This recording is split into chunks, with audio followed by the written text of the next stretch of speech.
జయగురుదత్త అప్పాజీ. ఓ పుట్టుగమ్ అంటే ఏంటిది? పుట్టుగమ్, very good నాన్న.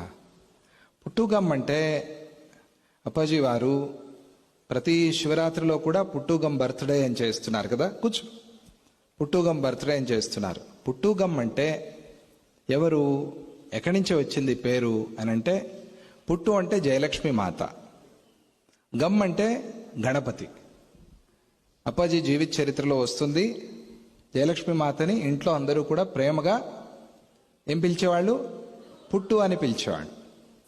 ఈ సోషల్ మీడియా వచ్చినప్పుడు అప్పాజీ వారికి అనిపించింది, అందరూ ఇప్పుడు సోషల్ మీడియాలో ఉన్నారు, ఫేస్బుక్ బాగా అప్పుడు ప్రచారంలో ఉంది, ఆ తర్వాత ఏవేవో చాలా వచ్చాయి కదా, మీకు అందరికీ తెలుసు. ఈ సోషల్ మీడియా ద్వారా అందరూ ఎక్కువగా ఈ మెసేజెస్ అన్ని చూస్తున్నారు. కాబట్టి అప్పాజీ వారు కూడా ప్రతిరోజు ఒక మెసేజ్ కానీ